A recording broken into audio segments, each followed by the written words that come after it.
Welcome to This Explainer.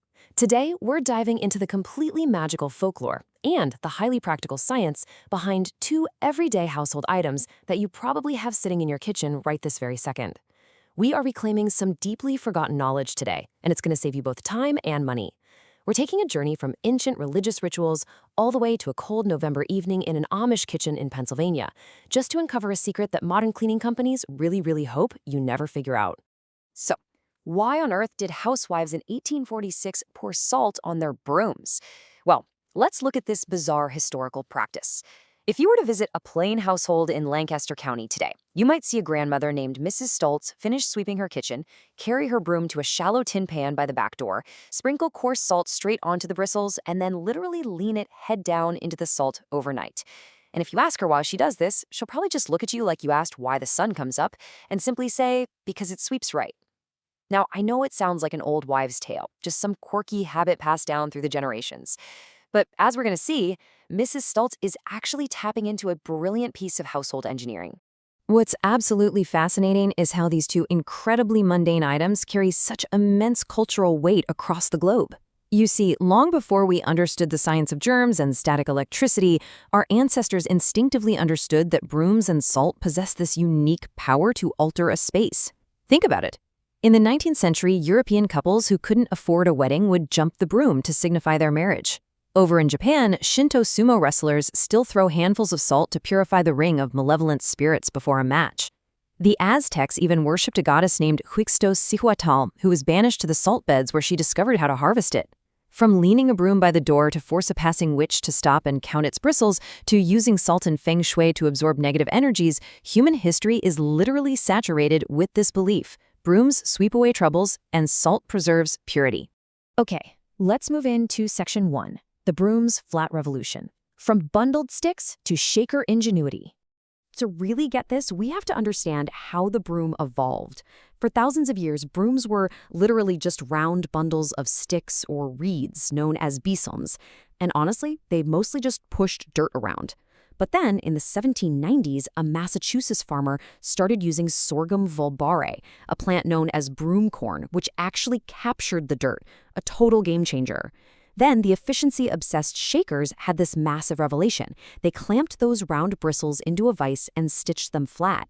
This slender new profile radically increased your sweeping range and control. But fast forward to the mid-20th century and everything changes. We shifted away from natural broom corn to cheap, synthetic, disposable plastic bristles. Suddenly, brooms were no longer tools you lovingly maintained, they just became cheap plastic gadgets built to be thrown away the second they got bent out of shape.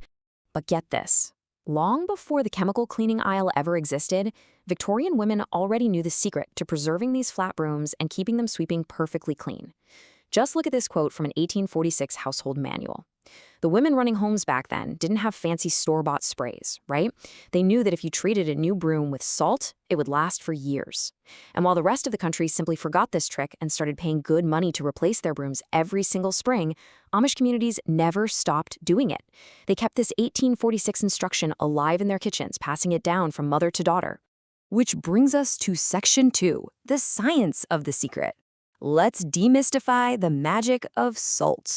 So here's the crazy thing about all this. Your broom probably isn't wearing out nearly as fast as you think it is. It isn't actually dead, it's just completely clogged. You see, when you drag plastic or even natural bristles across a floor, they generate a tiny charge of static electricity. And that static makes fine, microscopic gray dust cling directly to the fibers instead of falling neatly into your dustpan. Over weeks and months, that dust packs incredibly tight, deep at the base of the bristles where your fingers just can't reach. Add a little normal dampness from your kitchen, and boom, you've got a breeding ground for bacteria and dust mites. So without you even realizing it, your broom has slowly turned into a dust storage device. Every time you sweep, you're literally just dragging last month's dirt across today's floor. That is exactly why your bristles get soft, floppy, and totally... And this is exactly where the magic of salt comes in, all thanks to one specific scientific property. Salt is intensely hygroscopic. Fancy word, right? Basically, it means it aggressively pulls moisture out of the air and out of any material it touches. Plus, coarse salt is mildly abrasive, so when you push a broom into a pan of salt, those sharp little crystals physically scrape that deep-packed grime loose, while the hygroscopic nature of the salt draws out all the moisture. It completely starves the bacteria and dust mites of the damp environment they need to survive. Just look at the stark contrast here on this slide. On the left, we have our grim modern reality, a frayed, nasty, damp broom that just bends and leaves dirt behind, totally destined for a landfill. But on the right, we have a broom that has been cured in salt. Because all that moisture has been drawn out, the fibers actually harden and stiffen up. They stay straight, the bacteria are dead, the tool does exactly what it was designed to do in the first place, and it can keep doing it for years. All right, Section 3, reclaiming your clean home. These are the forgotten methods you can start using tonight. Now, if your broom is already looking kind of sad and floppy, don't throw it out. You can hit the reset button with this incredibly simple recipe. Just grab a bucket and fill it with very hot water, hot enough to cover the bristles. Pour in a cup of white vinegar and a generous half cup of coarse salt. Submerge that dirty broom head and just let it sit. I'm telling you, if you do this, you will immediately see the water turn a disgusting shade of gray, as the salt and vinegar break the static bond and pull all that hidden dirt right out. Let it soak for about 30 minutes or even overnight if it's really bad. When you take it out, give it a good shake and let it dry completely upside down in your shower. The salt hardens the bristles, the vinegar cuts the grease, and your broom will literally be reborn. Okay, you want a brilliant multitasking hack? Check this out. Back in the early 1900s, before a farmhouse floor was swept, people would scatter a handful of slightly damp, coarse salt straight across the bare wood or stone. When you sweep that damp salt across the floor, it tackles 3 jobs at once. First, it weighs down all that flyaway static dust so you aren't just launching it up into the air for your family to breathe in. Second, it pulls moisture and bacteria out of the floorboards, disinfecting them without the warping effects of a wet mop. And third, the salt acts as a dry scrub for the broom itself while you're sweeping. You just sweep it all into the dustpan, toss it, and then rest your broom head down in a pan of salt overnight. I mean, it's absolute genius, right? And the best part is, once you understand salt's hygroscopic and abrasive powers, you can take this way beyond the broom. You can honestly replace an entire expensive cabinet of toxic chemical cleaners with just one cheap box from your pantry. Think about a wooden cutting board that just had raw chicken on it. Instead of bleach, pour coarse salt over it and scrub it with half a lemon. The salt draws the moisture and bacteria right out of the porous wood, and the lemon acid kills it. No weird chemical films left on your food. Or use a fistful of salt on a warm cast iron pan to absorb the grease without ruining your hard-earned seasoning. Got a smelly drain? Drop salt down there with boiling water to break up the greasy film causing the odor. You can even use it to lift burnt coffee rings from pots. Heck, some people even put coarse salt under their beds or pillows because its ability to absorb ambient humidity actually creates a way more comfortable microclimate for sleeping. It's wild. There's this old Amish proverb that hits the nail right on the head here. A remedy you cannot see is a remedy you forget, and a remedy you forget is one somebody else gets paid for. Wow.